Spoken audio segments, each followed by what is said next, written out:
بسم اللہ اولہ آخرہ۔ جو میں عرض کر رہا تھا کہ یہ ابلیس کیوں اس حکم کا مخاطب بنا، اس کے بارے میں ایک رائے تو یہ ہے کہ چونکہ جنات کمتر مخلوق ہے ملائکہ سے، بلندتر مخلوق ملائکہ، جب انہیں سب کو حکم دیا گیا کہ سجدہ کرو آدم کو، تو ظاہر بات ہے کہ وہ تابع ہونے کے اعتبار سے وہی برسبیل تغلیب، گویا کہ وہ بھی مخاطب تھے، جنات بھی۔ اس پہلو سے وہ بھی ایک جنی جو ہے ابلیس، وہ بھی اس کا مخاطب تھا۔ اور ایک رائے یہ کہ وہ اپنے خاص علم اور زہد اور عبادت گزاری کی وجہ سے اس درجے قرب رکھتا تھا ملائکہ کے ساتھ کہ گویا کہ ان کے زمرے میں شریک ہو چکا تھا، اسی لیے خاص طور پر وہ شخصاً مخاطب تھا اس حکم کا جو حکم دیا گیا فرشتوں کو۔ بہرحال یہ چیزیں سارے احتمالات ہیں، جیسے کہ میں نے عرض کیا کہ یہ مشکل رکوع ہے قرآن مجید کا، یہ مقام، اس کے بارے میں تعیین بہت مشکل ہے۔ البتہ یہ کہ آدم اور ابلیس کے ناموں کی بنیاد کیا ہے، یہ بات ہے کہ جس پر ذرا غور کر لیجئے آگے بڑھنے سے پہلے۔ آدم کے بارے میں جو سب سے زیادہ کثرت کے ساتھ رائے جو مقبول رائے ہے وہ یہ ہے کہ چونکہ کرسٹ آف دی ارتھ، عدیم الارض، عدیم کہتے ہیں کسی شے کا چھلکا، اوپر کا چھلکا، تو یہ جو کرسٹ آف دی ارتھ ہے یہ اس زمین کا، ہمارے اس پلینٹ کا چھلکا ہے۔ چونکہ اس سے اس کی پیدائش ہوئی ہے زمین سے، اس لیے آدم کہے گئے کہ عدیم الارض جو ہے اس سے ان کا وہ اس کا مادہ تخلیق ہے۔ باقی ایک یہ بھی کہا گیا ہے کہ ان کا رنگ جو ہے سرخی مائل گندمی رنگ، تو اس کے لیے بھی یہ لفظ عربی زبان میں یہی مادہ مشتمل ہے۔ اور ایک تیسری رائے یہ ہے کہ یہ جو مادہ آتا ہے الف دال میم کا، یہ مخالطت، ملنا جلنا، آپس میں کس چیزوں کا باہم جو ہے مختلط ہو جانا، اس کے لیے یہ لفظ مستعمل ہے، مل جانا۔ تو جیسے کہ معانست انسان کے لیے بھی یہ آپس میں مانوس ہو جانا، معانست یہ انسان کے لیے ایک لفظ کی بنیاد ہے کہ انسان کو انسان اس لیے کہا جاتا ہے کہ باہم ایک دوسرے سے مانوس ہو جاتے ہیں۔ اسی طریقے سے یہ لفظ اس معنی میں بھی چونکہ عربی زبان میں مستعمل ہے،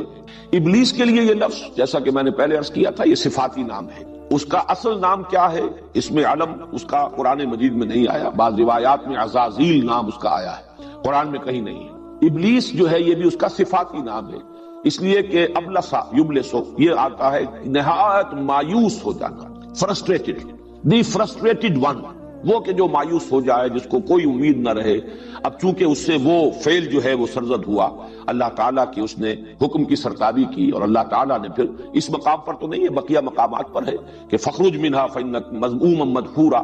کہیں فرمایا گیا فخرج منہا فإنک رجیم۔ اب وہ رانگہ درگاہ ہوا اس حکم عدولی کی وجہ سے، اور اب اسے خیر کی اپنے بارے میں تو توقع نہیں۔ اب جو بھی کچھ اس نے اللہ تعالیٰ سے بعد میں مہلت مانگی جس کا یہاں پر ذکر نہیں ہے، لیکن یہ کہ سورہ صاد میں بھی ہے کہ جب اسے اللہ تعالیٰ کی طرف سے یہ حکم دیا گیا، اس کے مردود ہونے کا اعلان کیا گیا، تو پھر اس نے کہا کہ قال رب فانظرنی الی یوم یبعثون قال فانک من المنظرین الی یوم الوقت المعلوم۔ یہ تین آیات جو کہ سورہ ہجر میں بھی آئی ہے، یہ دو مقامات پر کہ اس نے مہلت طلب کی کہ پروردگار میں اس بات کو ثابت کر دوں گا کہ یہ آدم کی ذریت، اس کی اکثریت تیری شکر گزار نہیں ہوگی، بلکہ میں ان کو گمراہ کروں گا۔ اس نے جو چیلنج بھی دیا ہے یہ مختلف مقامات پر، لیکن چونکہ جیسا کہ میں عرض کر چکا ہوں قرآن مجید کے وہ حصے نازل تو ہو چکے تھے پہلے اس مقام سے جو ہم پڑھ رہے ہیں، وہ تو چونکہ مکی صورتیں ہیں، سورہ صاد بھی، طٰہٰ بھی، سورہ کہف بھی، سورہ بنی اسرائیل بھی، سورہ ہجر بھی، سورہ اعراف بھی، یہ 6 مقامات ہیں جن پر کہ یہ واقعہ آیا ہے۔ یہاں تو صرف ایک آیت میں اس کا لب لباب، اس لیے کہ اس معلوم ہو جائے کہ انسان کا دشمن ازلی جو ہے وہ یہ ابلیس ہے۔ اس ابلیس کی ذریت بھی، اور بھی جنات میں سے جو اس کی پیروی کرے، اور انسانوں میں سے جو اس کے پیروکار بن جائیں، اس کے حلقہ بگوش بن جائیں، یہ شیاطین جن و انس، یہ ہے کہ جو یہاں پر شر کے پھیلانے کی ایجنسی ہے، یہ ہے کہ جو دنیا کے اندر لوگوں کو گمراہ کرنے کا جنہوں نے اپنا فرض منصب ہی اس کو بنا لیا ہے۔ اس لیے اس حقیقت کو بیان کر دیا گیا، اور اس میں قرآن مجید میں دوسرے مقامات پر بھی ہے کہ تکبر، یہاں تو صرف ایک لفظ آیا ہے ابا، اس نے انکار کیا، واستکبر، اور استکبار کیا، لیکن دوسرے مقامات پر ہے انا خیر منہ خلقتنی من نار وخلقتہ من طین اسجد لمن خلقت طینا، کیا میں اس کو سجدہ کروں جسے تو نے بنایا ہے مٹی سے، گارے سے؟ یہ گویا کہ ایک حقارت آمیز انداز میں حضرت آدم کا تذکرہ، یا یہ کہ انا خیر منہ خلقتنی من نار وخلقتہ من طین، میں اس سے بہتر ہوں، برتر ہوں، اعلیٰ ہوں، افضل ہوں، مجھے تو نے آگ سے بنایا ہے، اسے تو نے مٹی سے بنایا ہے۔ تو یہ اس کا گھمنڈ، یہ اس کا تکبر، یہ اس کا عجب، جیسے کہ حدیث میں بھی آتا ہے کہ ثلاث منجیات و ثلاث مہلکات،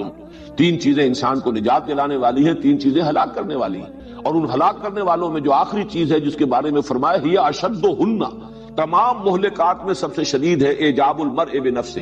انسان کے اندر گھمنڈ پیدا ہو جائے، اپنی برتری کا احساس پیدا ہو جائے، تو یہ اس کو ہلاک کرنے کے اندر سب سے زیادہ مؤثر شے جو ہے، اس کی تباہی اور بربادی کی سب سے بڑی وجہ یہ اعجاب ہے۔ تو اس نے انا خیر منہ اپنی برتری کا احساس کیا، اور اسی گھمنڈ کی وجہ سے، تکبر کی وجہ سے اس درجے اس میں یہ سرکشی پیدا ہوئی کہ اللہ تعالیٰ کے حکم سے سرتابی کی اور انکار کر دیا سجدہ کرنے کو حضرت آدم سے۔ اب یہاں پہ اصل بات جو سمجھنے کی، جو میں نے عرض کیا تھا کہ ان کی جو تعویل ہے، لا یعلم تعویلہ الا اللہ، ان کے واقعات کیسے ہوئے، کس طرح ظہور پذیر ہوئے، یہ تصور تو ہم نہیں کر سکتے کہ کوئی بہت بڑی جگہ ہو اور وہاں تمام فرشتے جمع ہوں اور حضرت آدم بھی ہو، اور بعض اللہ تعالیٰ بھی سب کے سامنے کہیں اس محفل میں صدارت فرما رہے ہو، پھر وہاں حکم دیا گیا ہو کہ سجدہ کرو آدم کو۔ یہ تو کچھ عالم غیب کی باتیں ہیں، یہ بھی ہم یقین سے نہیں کہہ سکتے کہ حضرت آدم کو بھی یہ معلوم ہوا یا نہیں ہوا کہ یہ مجھے سجدہ کرایا گیا ہے، اس لیے کہ بعد میں جو ان سے خطا ہوئی ہے اس سے، اور اس کے بارے میں جو ابلیس نے جس طریقے سے انہیں ورغلایا ہے کہ یہ تمہیں جو روکا گیا ہے اس درخت کا پھل کھانے سے، وہ اس لیے کہ کہیں تم فرشتے نہ بن جاؤ، تو تکونا ملکین، کہ کہیں تم فرشتے نہ بن جاؤ۔ اگر حضرت آدم علیہ السلام کو وہ شعور اس طرح کا ہوتا اور علم کہ یہ فرشتے تو سب میرے سامنے جھکائے گئے ہیں اور مجھے انہوں نے سجدہ کیا ہے، تو معلوم ہوتا ہے کہ پھر اس کا کوئی منطقی بات جو ہے اس میں معلوم نہیں ہوتی کوئی رب، کہ اس کے باوجود یہ ابلیس انہیں یہ کہہ کر ورغلاتا کہ اللہ نے تمہیں اس لیے روکا اس درخت سے کہ کہیں تم فرشتے نہ بن جاؤ۔ انہیں تو یہ معلوم ہونا چاہیے تھا کہ میں تو افضل ہوں فرشتوں سے، فرشتے تو میرے سامنے سربسجود ہوئے ہیں۔ اس اعتبار سے کوئی دلیل اور وسوسہ اندازی کے لیے کوئی بنیاد جو ہے کہ وہ کہیں تم فرشتے نہ بن جاؤ، یہ وجہ ہے، یہ بات جو ہے معقول نہیں بنتی۔ اس لیے میں عرض کر رہا ہوں کہ یہ کیسے ہوا ہے، حضرت آدم علیہ السلام کو بھی خود یہ علم میں آیا کہ نہیں آیا، لیکن یہ کہ حکم فرشتوں کو دیا گیا اور وہ سب کے سب جھک گئے، انہوں نے سجدہ کیا۔ اس کی اصل کانوٹیشن ہے کیا؟ وہ کانوٹیشن یہ ہے جو خلافت کے ساتھ متعلق ہے، اس کا یہ مفہوم اور مطلب کہ جب اللہ تعالیٰ خلافت عرضی عطا فرما رہا ہے، قوت تسخیر عطا فرما رہا ہے آدم کو اور ان کی ذریت کو، تو یہ جو اللہ تعالیٰ کی اس عالمی اور کائناتی جو سلطنت ہے، اس کی جو کارکن ہے، اس کی جو سول سروس ہے، اگر وہ آدم کا حکم نہ مانے تو ظاہر بات ہے کہ آدم تو ایک قدم یہاں چل نہیں سکتا۔ ہمیں جو ارادے کی آزادی دی گئی ہے، جو چوائس دیا گیا ہے، میں چلنا چاہتا ہوں کسی خیر کے کام کی طرف، تو نہ معلوم کتنی فورسز آف دی نیچر ہیں کہ جو اس راستے کے اندر اس میں متعلق ہیں، اور ان میں سے ہر ایک کے اوپر فرشتے معمور ہیں۔ اگر فرشتے قدم قدم پر میرے لیے رکاوٹ بن جائے، راستہ جو ہے میرا روک دے، تو میں اپنے کسی ارادے کو پایہ تکمیل تک نہیں پہنچا سکتا۔ آدم کو جب خلافت دی گئی اور تسخیر کائنات تک کا امکان اس میں رکھ دیا گیا، تو کل ملائکہ جو ہے، اسی لیے دو مقامات پر قرآن مجید میں اس قدر زور ہے، فسجد الملائکۃ کلھم اجمعون، تو سجدہ کیا سب فرشتوں نے، الملائکہ میں بھی حصر ہے،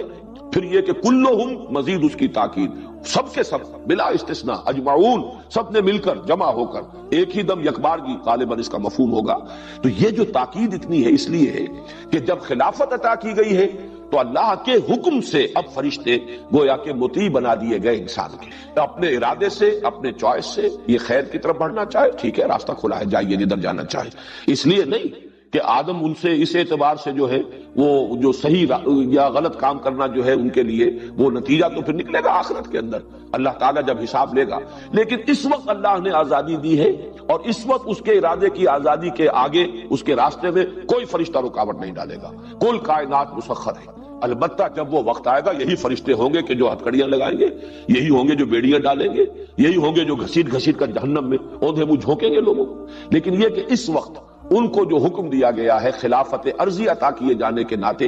یہ گویا کہ اس کا ایک سمبل، اس کی ایک علامت کہ تمام فرشتے، اس لیے کہ سجدہ در حقیقت ویسے تو ضروری نہیں کہ وہ سجدہ جو ہے پیشانی زمین پر ٹکائیں تو اسی کو سجدہ کہا جائے، ذرا سا جھک جانا یہ بھی سجدہ ہے۔ سجدہ تعظیمی جو ہے اس سے پہلے جائز رہا ہے، شریعت محمدی میں آ کر اسے مطلقاً حرام کیا گیا ہے، ورنہ یہ کہ ذرا جھک کر تعظیم کرنا کسی کی، یہ تمام چیزیں جو ہے یہ سابقہ شریعتوں میں بھی اس کی اس درجے شدت کے ساتھ یعنی بندش نہیں تھی، بلکہ تعظیماً جھکا جا سکتا تھا۔ اسی کو دلیل آج کل بھی بعض لوگ بناتے ہیں کہ سجدہ تعظیمی جو ہے وہ اگر کہیں بزرگوں کو، اولیاء اللہ کو یا ان کی قبروں کو اگر کر لیا جائے تو کوئی حرج نہیں ہے،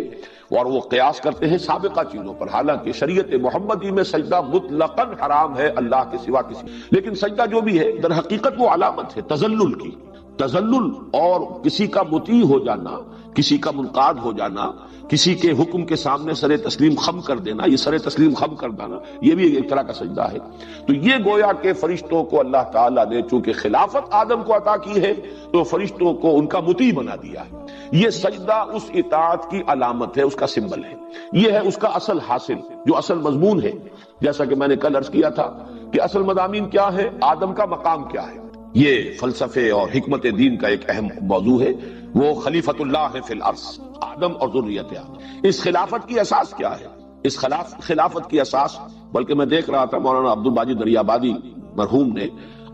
مولانا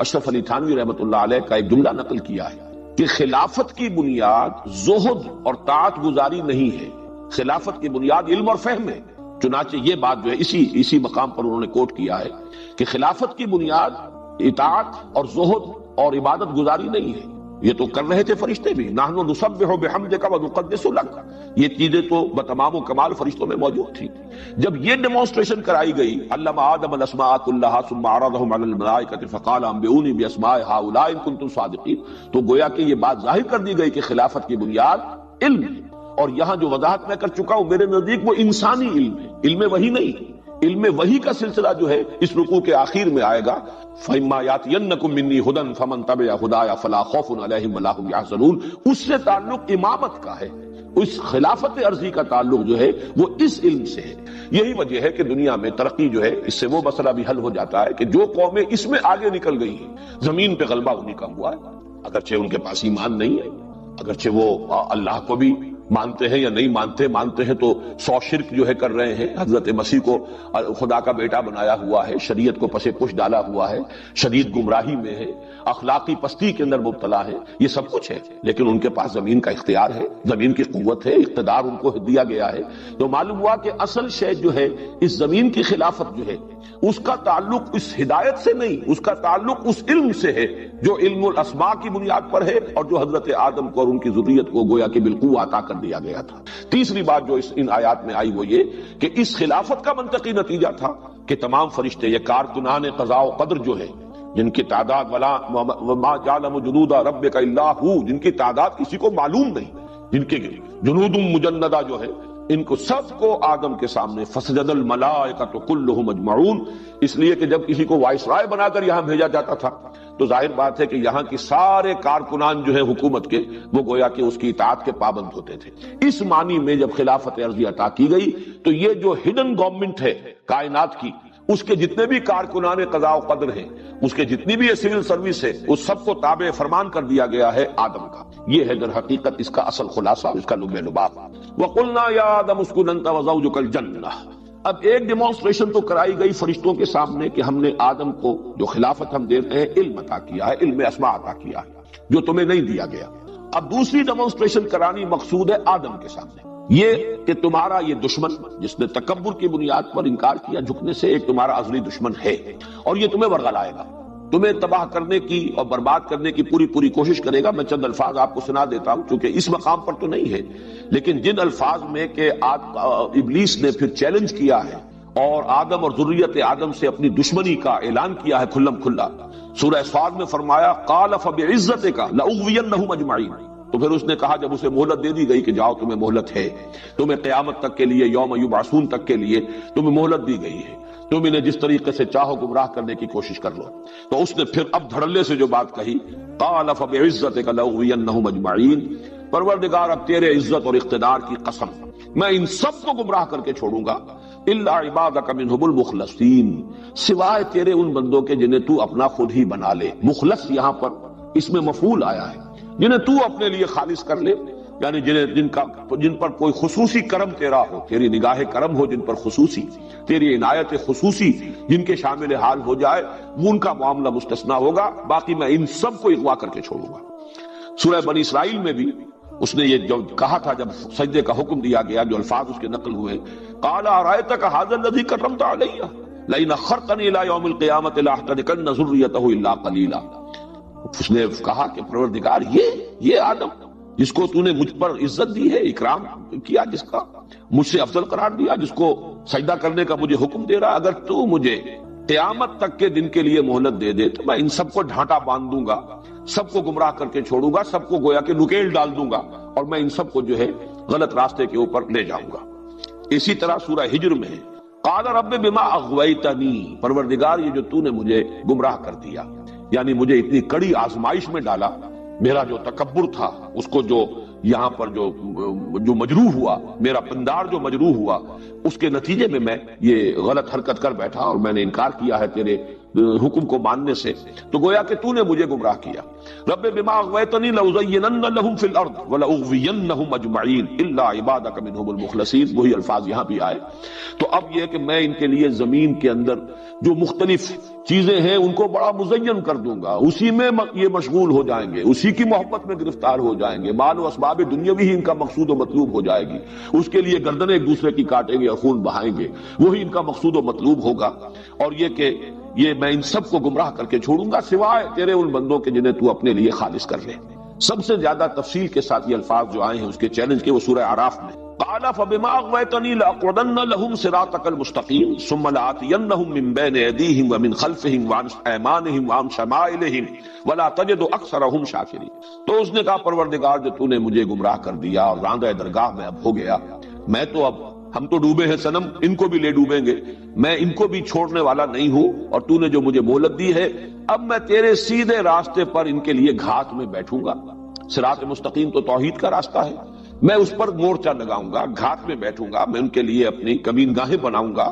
پھر میں ان پر حملہ آور ہوں گا۔ ثم لآتینہم من بین ایدیہم ومن خلفہم، ان کے سامنے سے بھی، ان کے پیچھے سے بھی، اور ان کے داہنی طرف سے بھی اور ان کے بائیں طرف سے بھی، اور تو دیکھے گا ان میں سے اکثر کو تو نہیں پائے گا شکر کرنے والے کہ جو مقام تو نے اسے عطا کیا ہے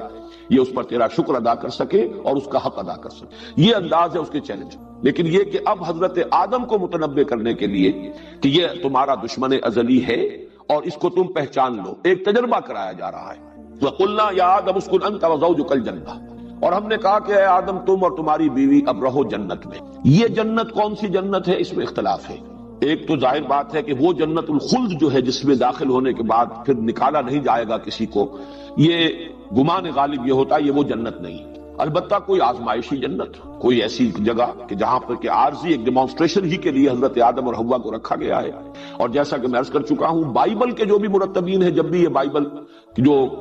سفر پیدائش جو ہے دی بک آف جینیسس جب مرتب ہوئی ہے تو اب اس میں چونکہ اصل بائبل تو گم ہو گئی تھی، تقریباً 7ویں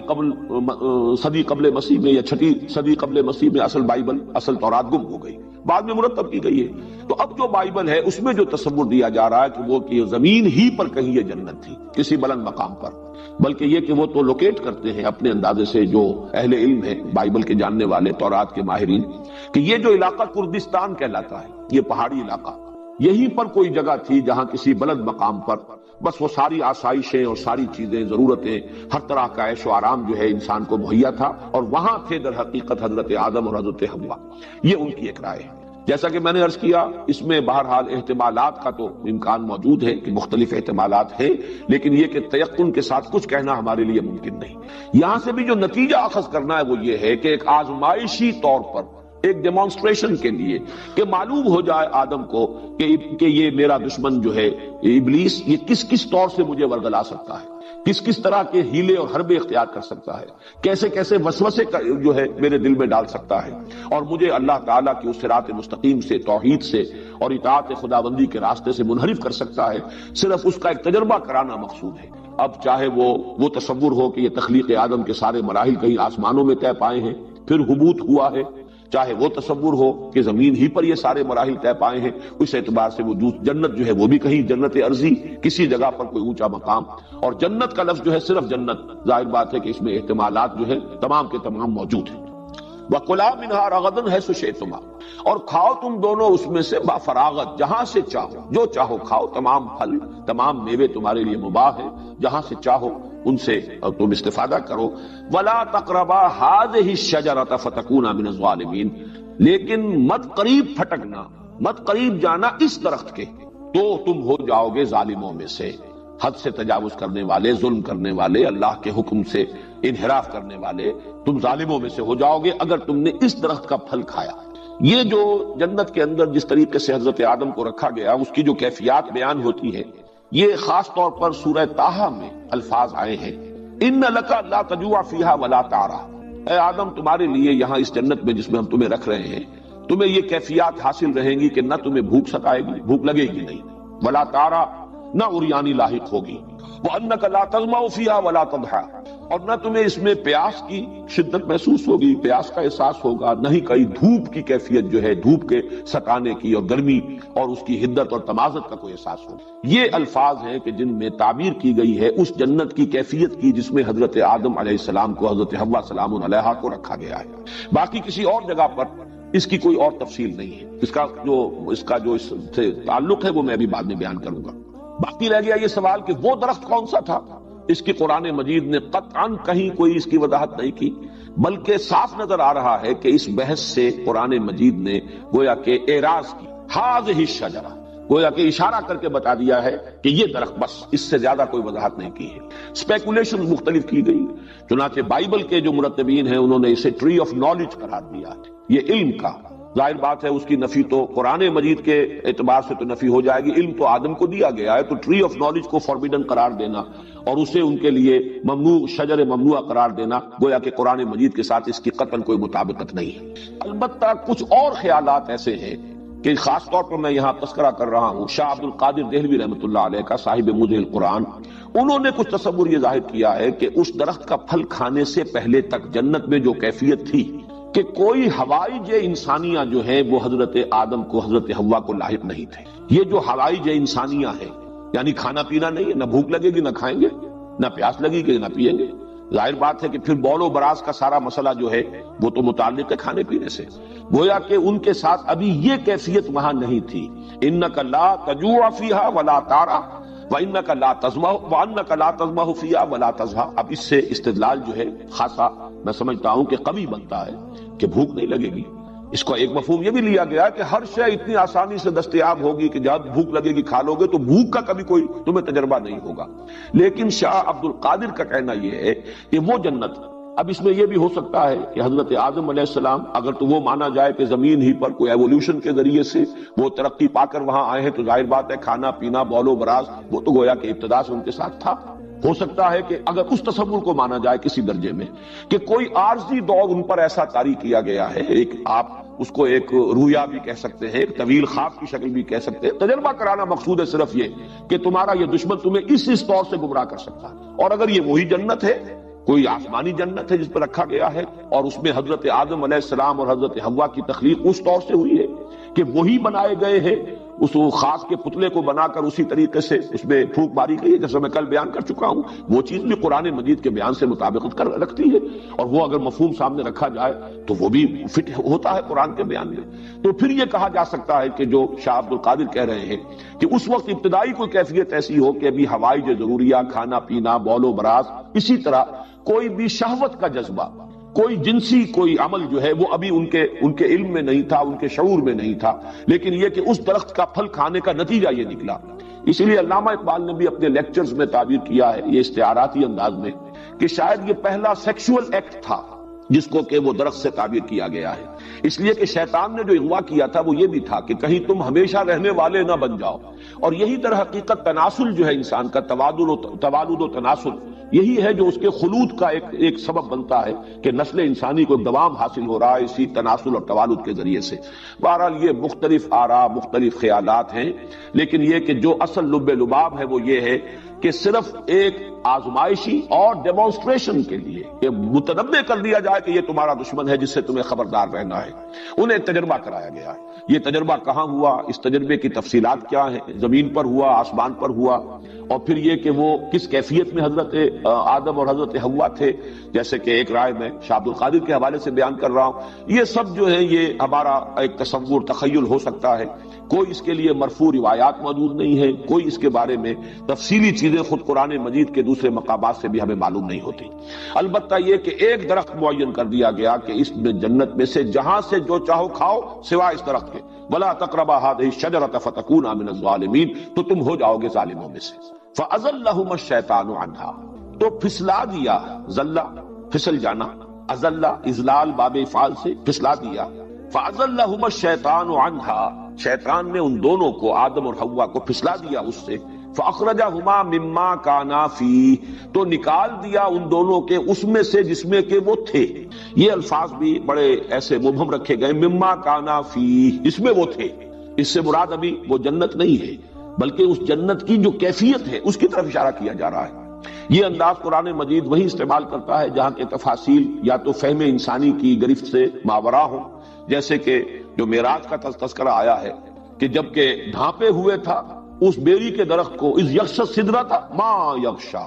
جب کہ ڈھانپے ہوئے تھا اس بیری کو جو ڈھانپے ہوئے تھا۔ اب وہ کیا تھا یہ تمہارے فہم سے ماورا ہے، لہذا اس کی کوئی تفصیل یہاں نہیں دی جا رہی، بس ڈھانپے ہوئے تھا جو ڈھانپے ہوئے تھے۔ لقد رأى من آیات ربہ الکبریٰ، اس وقت نبی نے صلی اللہ علیہ وسلم اپنے رب کی عظیم آیات کا مشاہدہ کیا۔ لیکن یہ انداز بھی یہاں پر ہے، اخرجہما مما کانا فیہ، انہیں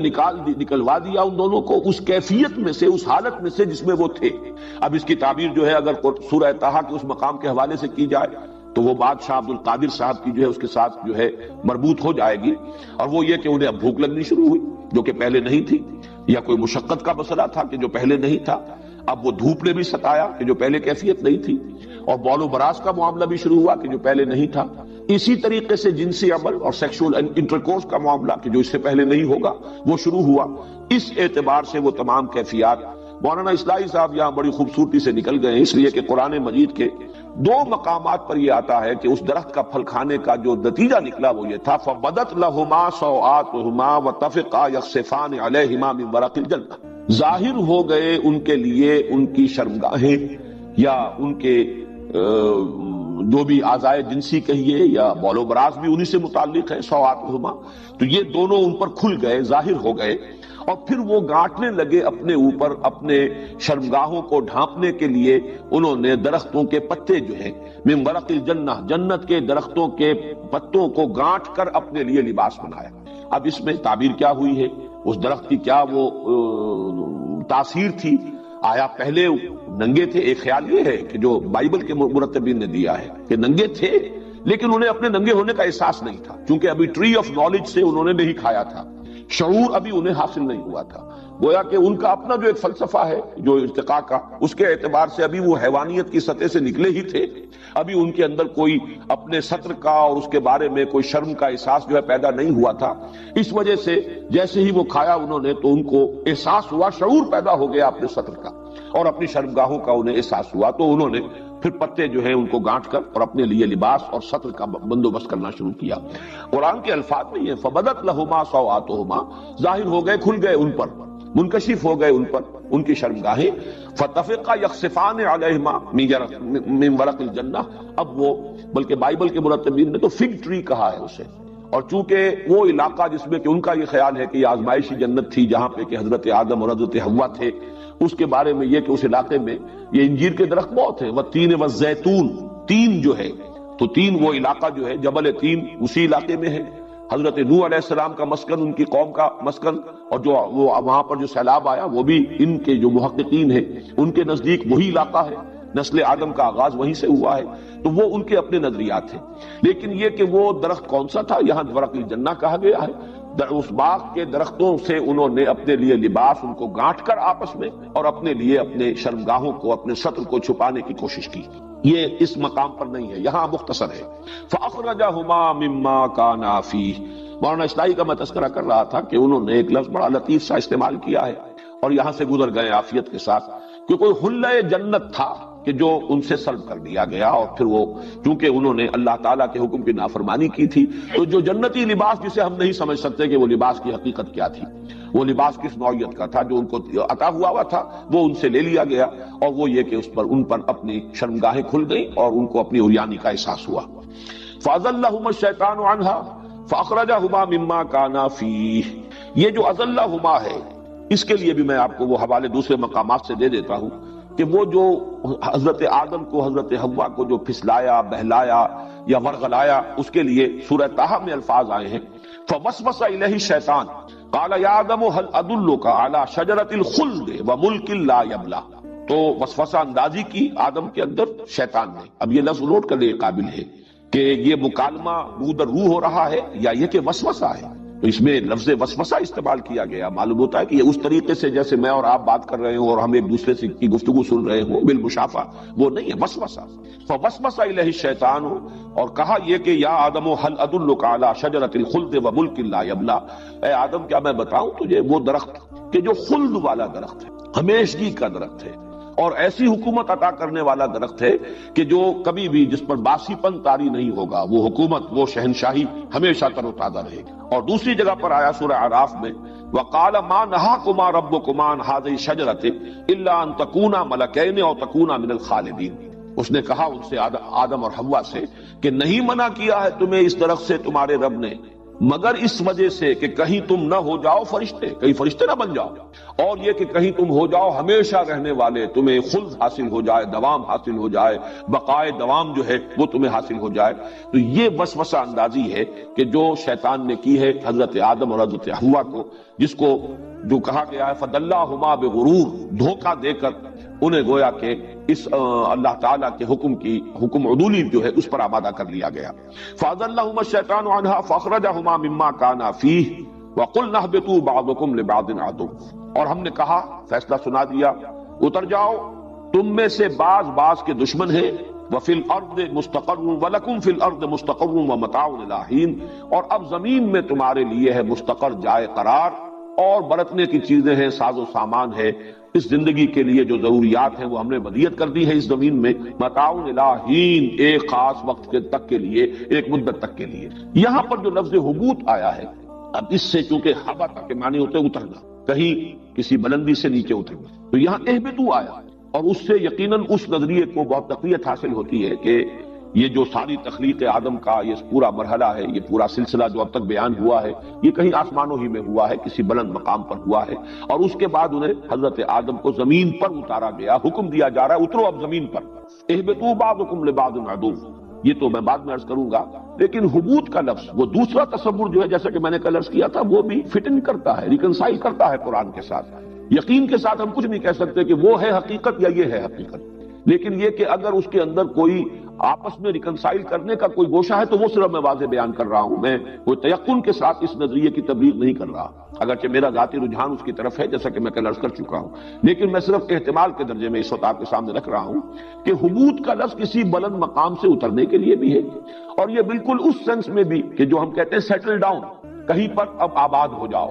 جیسے کہ ایک نومیڈک انداز ہوتا ہے زندگی کا، جس میں کہ خانہ بدوش ہیں، ادھر گھوم رہے ہیں ادھر جا رہے ہیں، ابھی خیمے یہاں لگا دیے ہیں، پھر یہاں سے وہ چراگاہ جو ہے وہ اگر اس میں نہیں رہا اب کچھ چرنے کے لیے اپنے جانوروں کے لیے تو وہ خیمے اکھاڑے کہیں اور چلے گئے. ایک ہے کسی جگہ پر مستقل قیام کر لینا، وہاں سیٹل ہو جانا. اس کے لیے یہی اسی سورہ مبارکہ میں یہ لفظ آیا ہے